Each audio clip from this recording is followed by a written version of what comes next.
É possível mentir com fatos? Ou se alguém utiliza um fato, uma pesquisa, um número, aquilo por si já é uma verdade absoluta? Vamos entender um pouco melhor.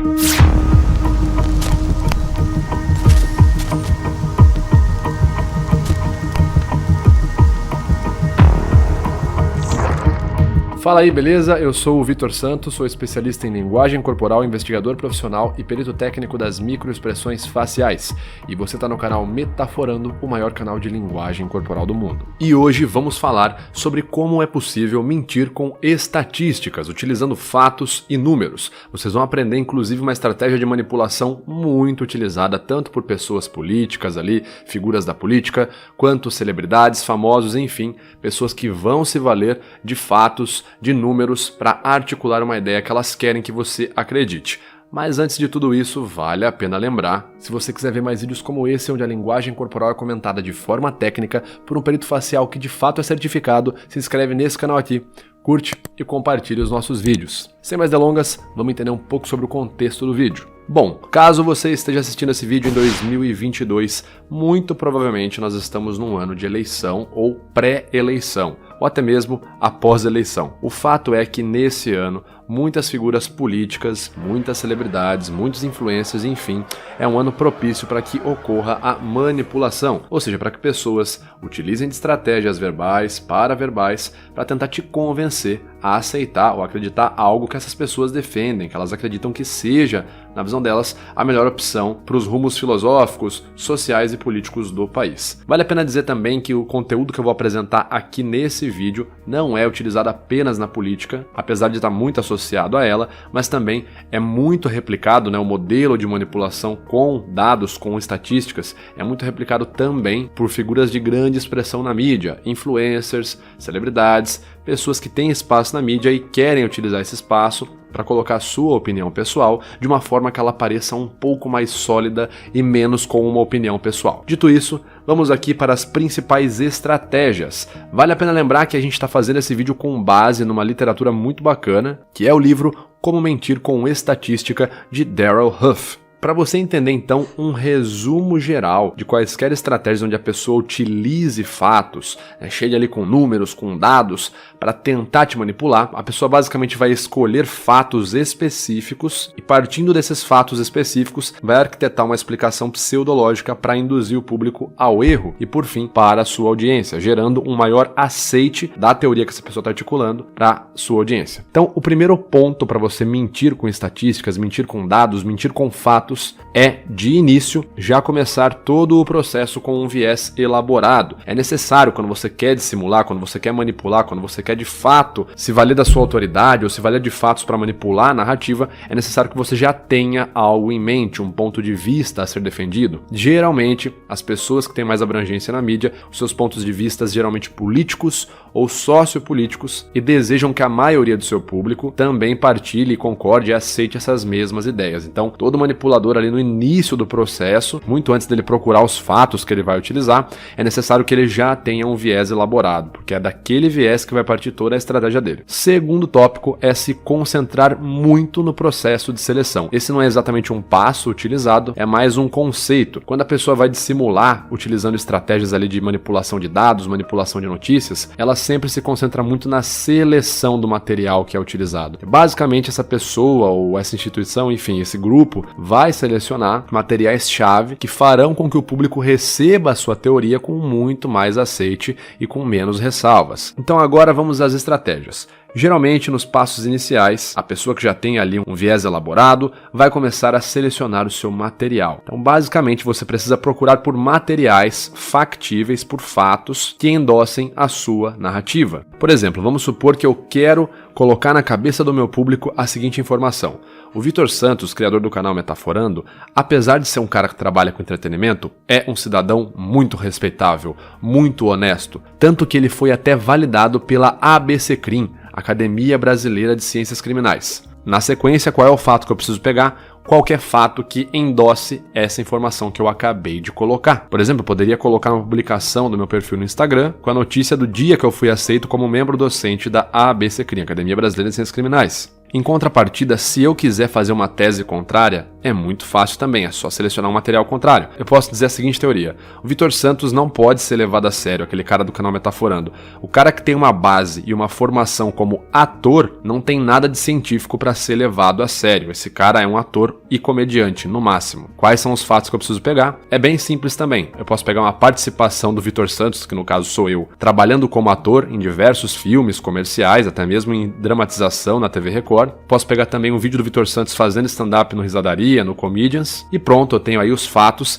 que endossam a teoria que eu acabei de falar. Então não é algo difícil partir de um fato para sustentar a sua teoria. Lembrando que a gente está falando aqui da falácia lógica, o erro ou a indução ao erro. Outra coisa que acontece muito também, como vocês devem ter percebido, é a omissão. Um outro passo no processo de mentir com fatos é omitir parte de uma informação relevante ou qualquer informação que possa contradizer ou enfraquecer a teoria que você está discursando. Por exemplo, na teoria, Vitor Santos não deve ser levado a sério, pois ele é ator e comediante, eu estou omitindo um outro fato que também é verdade, que é a formação do Vitor Santos e até mesmo a sua participação como membro docente na Academia Brasileira de Ciências Criminais. Nesse caso, como eu estou querendo argumentar que o Vitor Santos não deve ser levado a sério, eu preciso omitir ou preciso garantir que esse assunto, esse fato, Vitor Santos pertence também como membro docente da ABC Crim, não seja divulgado, para que assim nada possa contradizer a minha tese central, de que o Vitor Santos não deve ser levado a sério. E para você que está gostando desse vídeo, quer entender mais sobre técnicas de manipulação, de persuasão para evitar ser enganado, participe do meu evento 100% online e gratuito, O Fim da Mentira, a Última Missão. Basta clicar no link aqui na descrição desse vídeo que você já estará participando. Te vejo lá. Outro passo muito comum também é espalhar desinformação para o público geral com base em fatos. E como que funciona isso? Basicamente eu me baseio em fatos, vou me valer de fatos para gerar uma conclusão errática ou que no mínimo vai gerar mais dúvidas ainda no público, e aquela ideia que eu julgo como uma ideia concorrente, ela vai perder a força ou vai perder o aceite com o público geral. Como que é possível fazer isso? Vamos supor que a minha tese central é: quero que o Vitor Metaforando seja levado cada vez menos a sério. Mesmo exemplo. O que eu posso dizer então? Eu posso partir da seguinte premissa: Vitor Santos, do canal Metaforando, é perito facial. Ele mesmo tem certificação para isso, como ele já publicou nas redes sociais. Esse é o primeiro fato. Eu posso partir então para o meu segundo fato. Entretanto, conforme alguns artigos científicos recentes já mostraram, não dá para detectar mentira observando uma microexpressão facial. Conclusão: Vitor Santos não deve ser levado a sério, porque se o cara tem formação em microexpressão facial e ele tem conhecimento desse artigo de que não é possível detectar mentira observando a expressão facial, ele deve estar agindo de má fé. Perceba que nesse ponto,